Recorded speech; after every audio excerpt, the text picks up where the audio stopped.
Dr. Dennis R. MacDonald, I think I left a part of my being in this course that we just 18 lectures of amazement. Your course is really, really a shocking course. I've never seen anything like this on the internet, and I was privileged to work with you. You have quite a background, but I think you're just a gem that's kind of hiding in a haystack, and nobody's ever explored this in depth the way that we have. So I want to thank you for the course and your book, Synopses of Epic Tragedy in the Gospels. Well, thank you so much. Yeah. Thank you. We know that there's some very strong parallels, to use the term, of your work to the Odyssey, the Iliad, Virgil's Aeneid. And then there's some that aren't quite as strong. But once you see those strong ones, it's difficult not to think there's more going on. Oh, I think that's exactly right. And I would agree that there are lots of weak parallels. The analogy I like to give is I used to live on the front range of the Rocky Mountains in Denver. And on any day, you can see the front range and you know there's a mountain range there. But then you look further toward the horizon and you see other peaks. And in the distance, you can't be sure that there are peaks at all, but maybe just some cloud cover. But even the faint peaks are a part of the front range of the Rocky Mountains when seen from Denver. And so what I think you can say is that, yes, we do know that there's a mountain range that's called Mimesis of Greek poetry in the Gospels. And some of the examples are quite strong and others are not. But the strong ones give credence to the plausibility that the more faint ones are there nonetheless. I feel the same way. The biggest criticism I have received since putting your work on the front lines is the idea that, well, we know "Thus saith the Lord" comes from a quotation of the LXX, the Septuagint, so duh, we know it's using that as literature. And of course, scholars have written commentaries, especially on the Gospel of Matthew, showing the rewriting of Moses and such. But the same can be said in Mark, that there is a sense in which Elijah is being rewritten narratives of Elijah or Moses find their way in this literature. And your work, if we can swallow the pill in recognizing some of these connections, like the strongest one to me, if I were to give it, and I love to go with you on this, is the Polyphemus and Circe the witch comparison. I think there are others that are very strong, but this is the strongest one. And fill in the gaps. I want to fill them in for the audience here. You've got this lawless naked guy who's this Cyclops cannibal in the Odyssey story in book 9 and 10. This is part of their adventures. They're traveling. And here is Odysseus and his men. They end up in this cave. They end up a lot of them get, ate. They survive after gouging the eye out of this creature, this big cannibal, and they get in the ship. And on their way out, there's taunts from Odysseus, and there's similarities to what we see going on with Jesus, where they, on their adventure, which is really weird, as you point out in their course about Porphyry, but it's really weird, like they're traveling on the Sea of Galilee. Weird. Anyway, to the land of the Gerasenes. Anyway, a naked, nude man in the caves, in the tombs, that is lawless again. And he's around swine. And here you have later the soldiers in the Odysseus story get drowned as well. But in this story, he cast out the demon, which is called Legion. Whereas in the Polyphemus story, he's named Nobody. Well, you have nobody, and then you have many people, which is the Legion, being cast into the swine. And in the Circe witch story, you have Circe transforming these men into pigs to eat them later. But instead, Jesus cast out these Legion into the pigs, into the swine, and boom, drowns them, just like the Odysseus story has his soldiers drown in the sea later. So there's kind of a weird connecting of these stories in their own unique, imaginative way.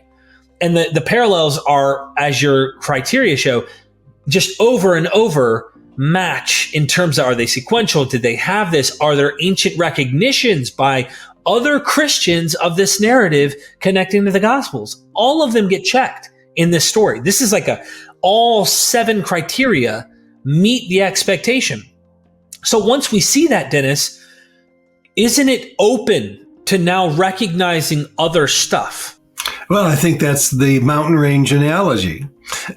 You've identified Pike's Peak, and the other stories kind of fall in place because you know that this project is being done. And I want to tease our audience to let them know this is in your book, but it's also spelled out visually, and you and me go through this in the course. So anyone who signs up now while Early Bird Special's up, but just sign up. You're not going to find this anywhere on the internet. I want to take you into a little bit of an engagement I had with a Christian apologist. The Christian apologist he's my friend, Michael Jones. I disagree with what he's doing, what he believes about this whole thing, how he's approaching New Testament literature. As most apologists I know are looking for the historical reliability, and this is history, Dennis. This is not great mythography. This isn't historical fiction. They're not trying to embellish the narratives. This is really what happened. And I want to play a little section to get your thoughts about something that really I thought about you right away. I was like, Dennis needs to hear this because you debated the Christian apologist that is going to be pointing up these parallels. And I think it went right over Michael's head. I think it goes right over all of their heads. And they think that they're making a point on their side about parallelomania. So let's play this little clip here. I hope you enjoy. Gospel authors were also aware of pagan myths about dying and rising gods and wanted to make connections. They most certainly could have. None of this would actually mean that Jesus never existed or never died and rose from the dead. Because even if this is what the gospel authors were doing, it is equally possible they were employing the ancient artistic style of writing about the events one witnessed to fit with an already existing pattern or already well-known stories. Or on the other hand, it could be that they were not, and it is the modern skeptics who are seeing patterns where they were never intended to be seen.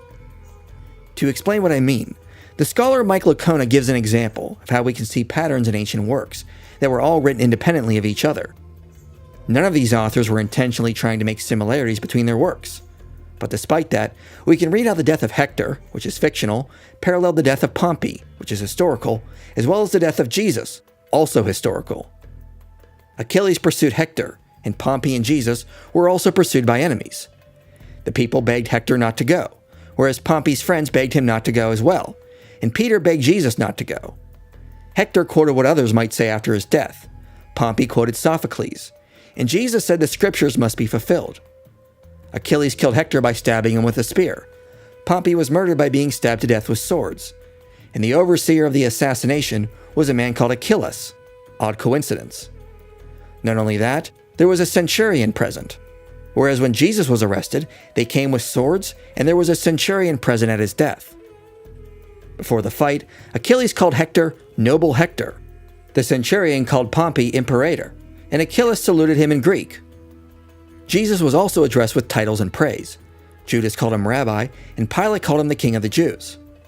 Hector thought he recognized his brother there to help him, but it was a trick caused by Athena. Pompey recognized the centurion as someone who once served under him, and Jesus was betrayed by a disciple he recognized. Both Hector and Pompey resolved that they were probably doomed, and Jesus predicted his betrayal and death. Achilles killed Hector and dragged his corpse around dishonorably, but was later given a proper burial. Achilles killed Pompey, decapitated his corpse, and left it there to lie dishonorably, but was later given a proper burial. Jesus was killed dishonorably, but was also given a proper burial. Jesus also gave out a great cry at his death. People on Pompey's ship uttered a wailing cry, and Hector's death was followed by shrieking laments of women. There were also women who mourned after the death of Jesus. Hector's father begged Achilles for the corpse, and it was granted. Achilles permitted Pompey's freedman Philip to attend to Pompey's corpse. And Joseph of Arimathea asked Pilate for Jesus' corpse. All 3 bodies were attended to and wrapped properly. And finally, Hector was later avenged, Pompey was avenged by Caesar, and one could argue Jesus was avenged by the temple's destruction. Despite all these similarities and plot points, It would be absurd to suggest we have to conclude both the story of Jesus and Pompey are fictional, because the story of the death of Hector is fiction and was written first. It is not special pleading to agree there are similarities here, but still believe the story of Pompey and Jesus are historical accounts. These similarities came about coincidentally, and this should not be surprising, given the vast amount of fictional stories and real-life events written down across the span of history. Similar stories are bound to occur. Okay, I want to stop there, Dennis, because I think that was enough in the example. The rest of the video, he's using historical examples like the shipwreck of Titanic. And then 14 years before that, there was a fictional novel written about this ship called the Titan.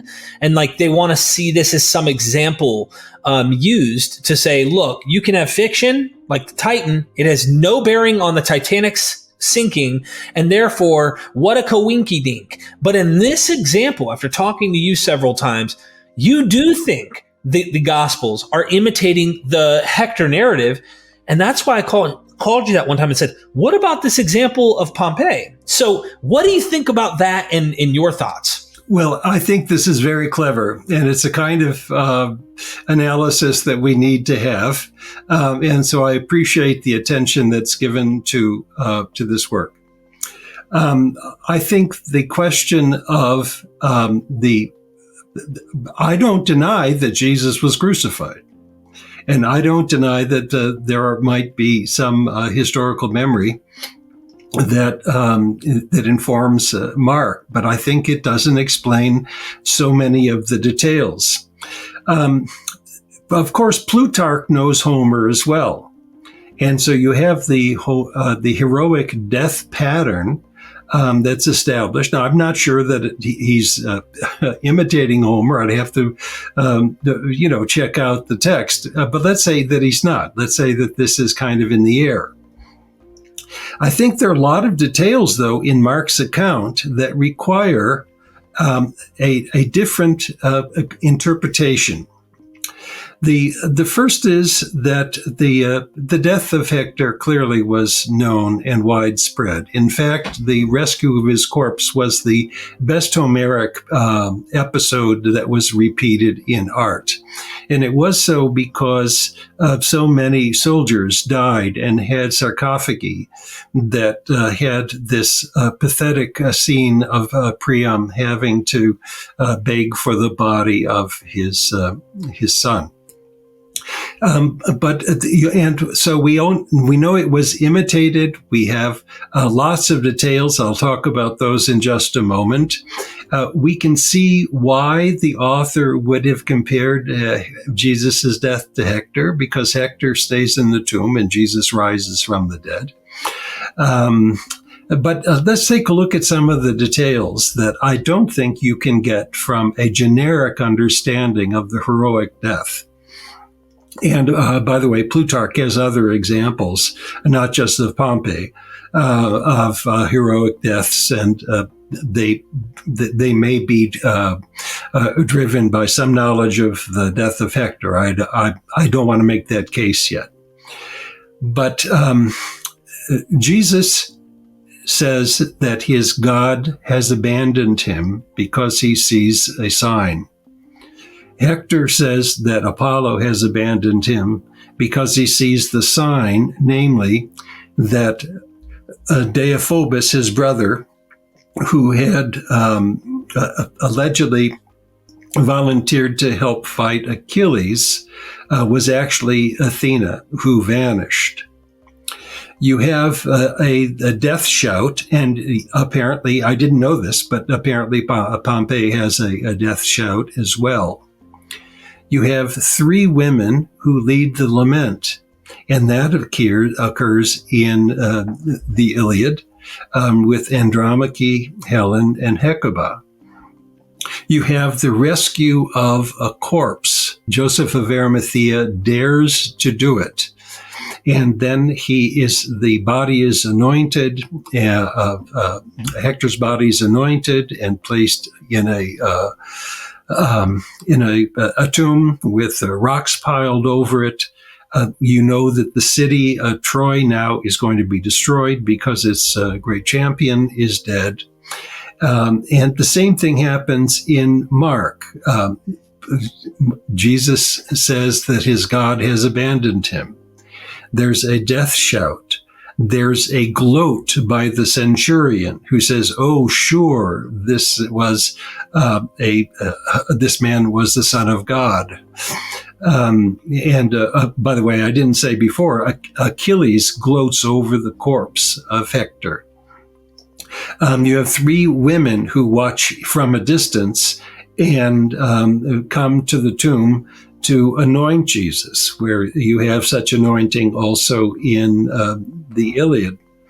You have Joseph of Arimathea is playing the role of Priam, in that he dares, and this is only in Mark, he dares at night to go and ask for the body of Jesus. His name is a name like Joseph of Nazareth, Jesus' father. But so Joseph of Arimathea is playing the role that a father should play in rescuing the body of his fallen son. But Arimathea in Greek means excellent discipleship. So Joseph is playing the role of a disciple, whereas the rest of the disciples have vanished. Now you have this cluster of motifs that actually were recognized by Byzantine scholars. So the death of Jesus and the death of Hector are similar. You have an expansion of this in the medieval Gospel of Nicodemus.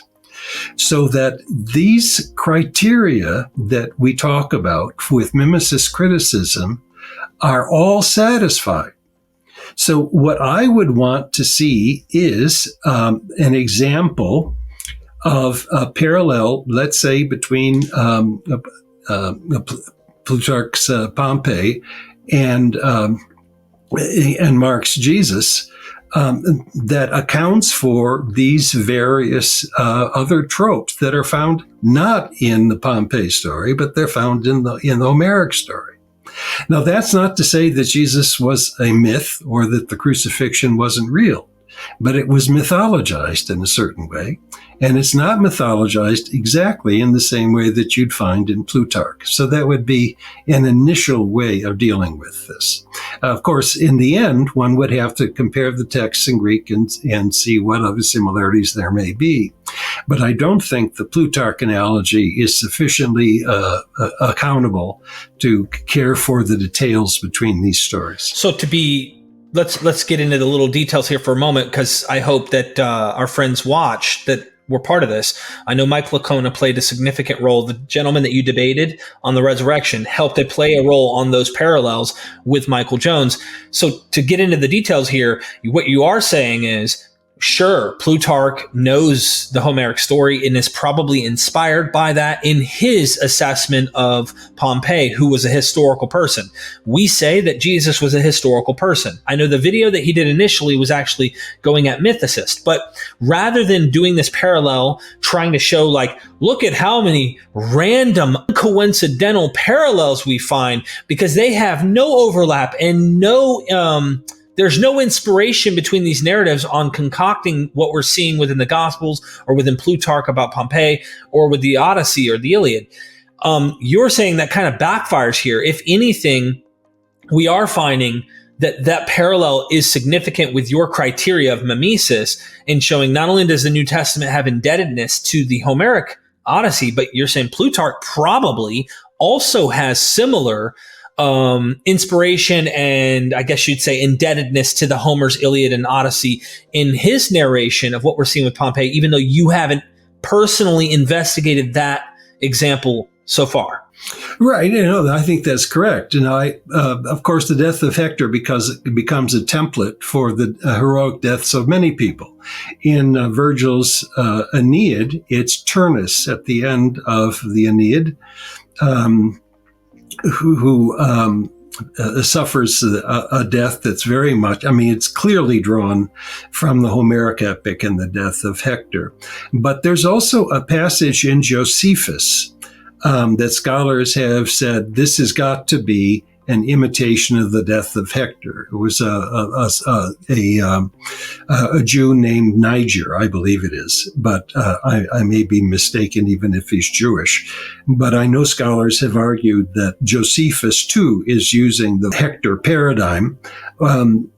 It's possible that this paradigm also is informing Plutarch. I would have to investigate it more clearly, but I think you certainly have identified the issues. This brings two more things before we leave that particular topic. I hope people watching will get the course, because you go into this, we give visuals, we go through your book, we show that there is definite connection. One of the things that really smacked me in the face while you were responding to this from Michael Jones was, modern skeptics aren't making this up. I would imagine that is a big criticism. You're just making this up, Dennis, but you're actually showing Byzantine Christians were recognizing this as well. So that whole thing can go out the window. When I hear apologists argue, Dennis, wishful thinking, parallelomania, you're just trying to find connections, as I just heard in that video, you're saying, sorry, you're smacking your own Christian brethren and their historical analysis from the medieval and earlier times when they're recognizing this connection and how Jesus is compared to what we're seeing with Hector. So they were already practicing something of the sort you're saying with mimesis. I think you have this also in the Gospels themselves. So when Matthew includes most of the passages in Mark that seem to have a Homeric background, including Jesus's death. And Matthew deals with it quite conservatively, except when it comes to the guards at the tomb. So there are guards at the tomb. The tomb is sealed. An angel comes, he rolls back the door from the tomb. He puts the guards become like dead men, that is, that they're incapacitated. And then they have to report how Jesus got out of the tomb. So what happens in the Iliad when Priam has to get the body of his son? An angel, an angelos named Hermes, takes on the guise of a Myrmidonian soldier, meets Priam and his herald, Idaeus, and guides them into Achilles' bivouac. Well, how does he do so? He puts the guards to sleep, and then he pulls back the heavy bolt from the bivouac so that Priam can go and make his bid for his son. So in this case, I suggest that Matthew saw the parallels between the death of Hector and the death of Jesus and embellished it by adding the business about the guards that are asleep and pulling back the bolt. So that the angel, the angelos in Matthew, pulls back the stone from the tomb, and the guards become like dead people, so that the angel could liberate the body of Jesus from the tomb. So I think Matthew already understood it. So Matthew understands it, and Christian apologists don't. Luke's version is different yet, but then we do have several examples in the history of Christian interpretation that relate the death of Jesus to the death of Hector, and in fact embellish the story by having their own imitations.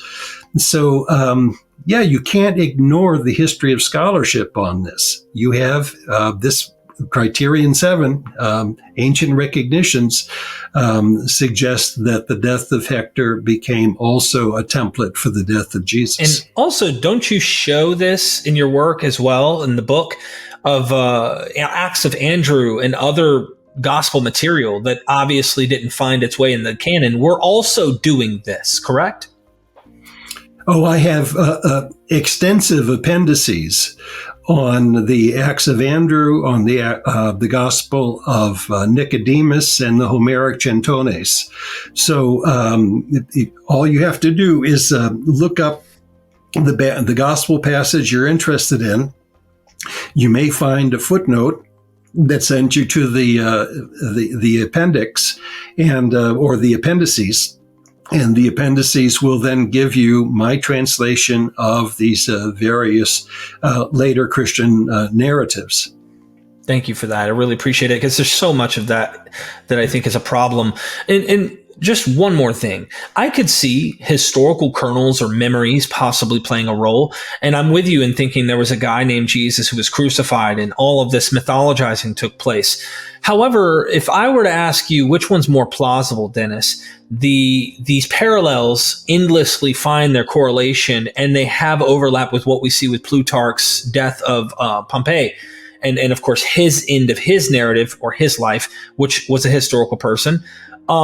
What's more likely, that these narratives, they're stretching the details to fit narrative details to what we're seeing in Hector, and Pompey maybe doing the same with Hector, or that these are what actually historically happened? Would you lean on this is more embellishment in narrative, not saying there wasn't a guy who was crucified, but trying to get behind the narrative and know what is historical is probably the most difficult thing you're saying, and you would fit that category more than saying, oh, well, what we're seeing happened here in the Gospels as it's depicted in Mark is what actually happened historically. And it just so happened to coincidentally have its correlation or parallel to what we're seeing in the Odyssey or the Iliad.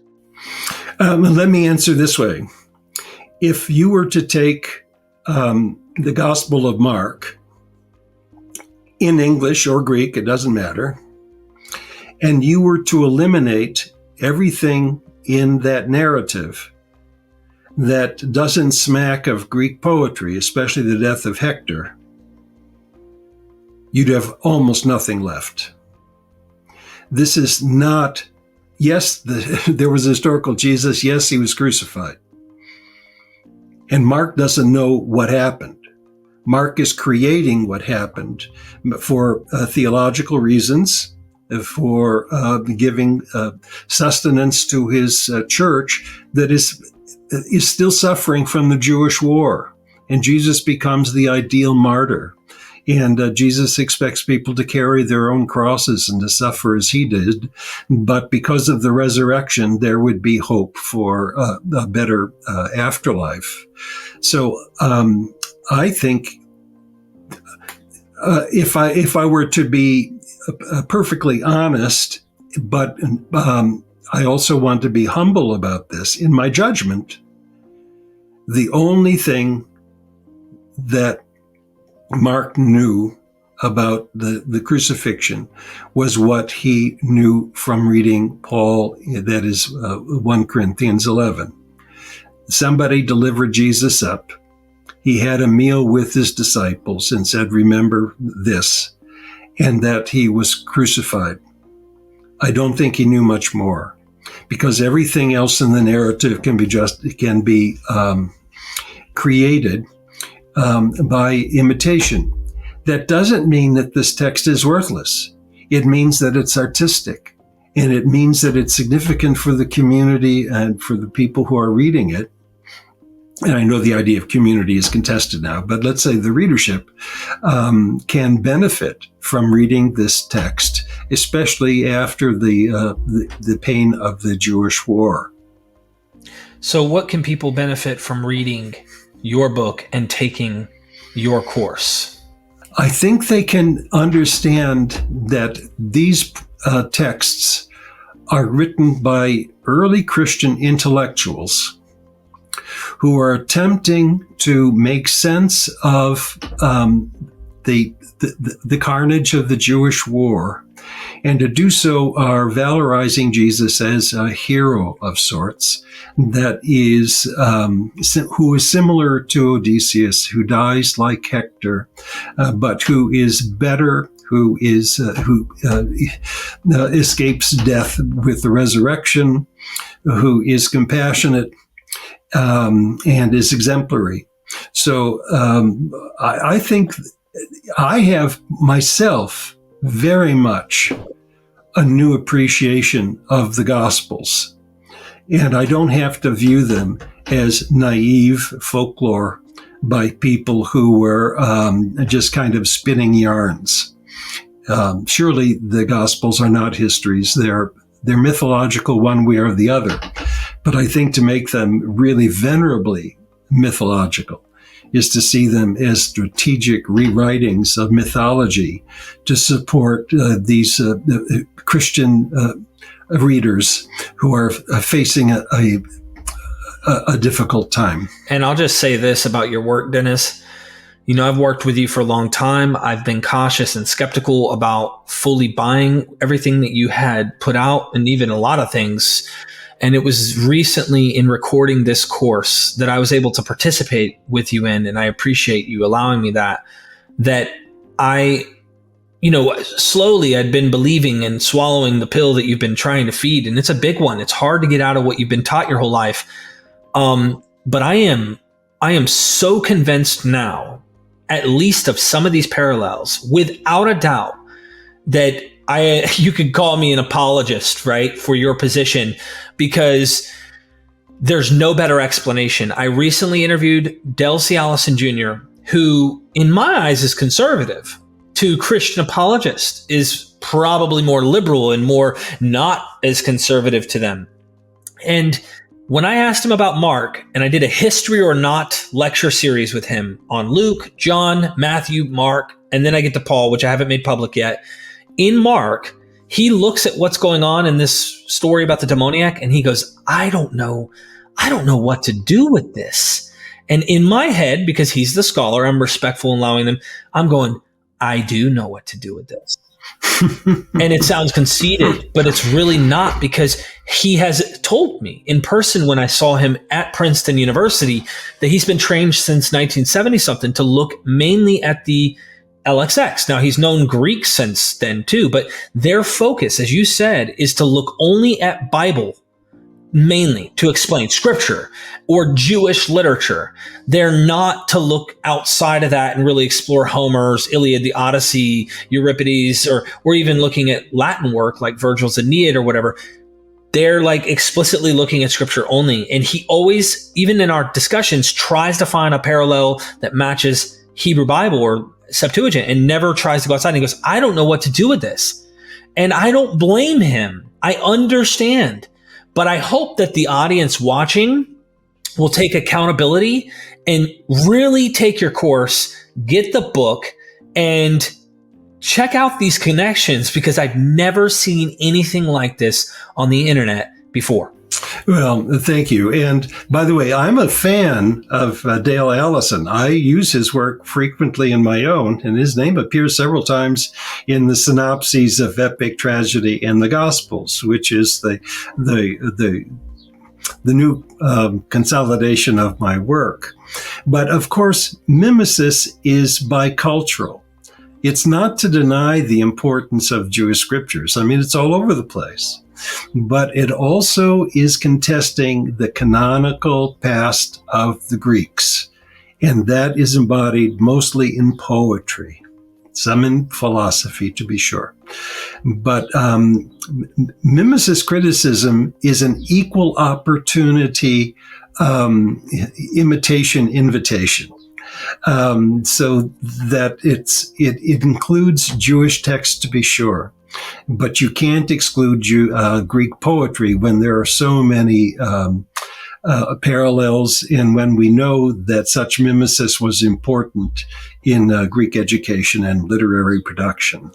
I hope you sign up today, and we will see you at the Q&A when that time comes. Those who sign up, we will do a follow-up after you've taken the course, after you've been reading along with us, and we'll ask the deeper questions to Dennis. I hope to see you today. This is one of the most important courses I have done so far with MVP courses, and I ask anyone watching, you will not regret taking this course. So hope to see you there. Dennis, thank you so much for your time.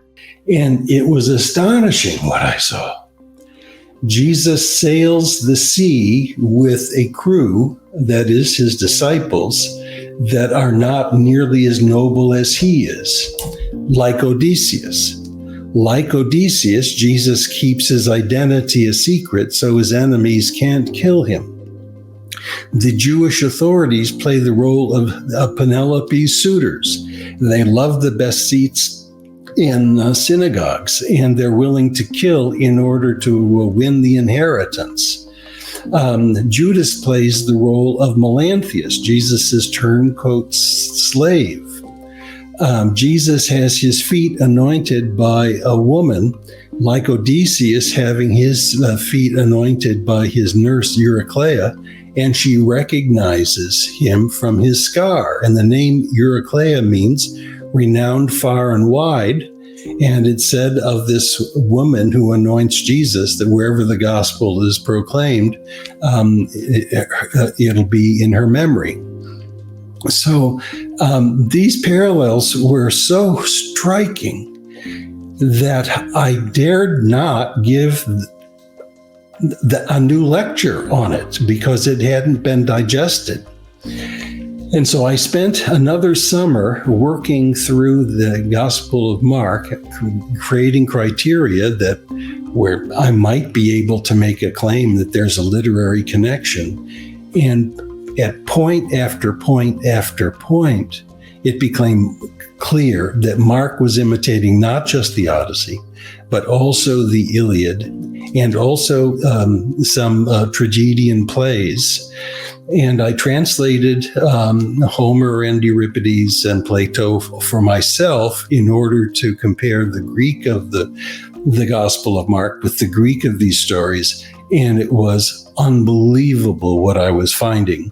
I also turned to a study of Greek rhetoric and understood better how literary imitation or mimesis worked. And it was that people were taught how to write by imitating recognized models and to compare heroes in an activity called syncresis. Syncresis is simply a comparison to show that one character is similar but better than another. And of course, that's what's going on in Mark. Jesus is like Odysseus, but he's better than Odysseus. He's like Hector in his death, but he comes back to life. So that's a syncresis, and it goes on and on.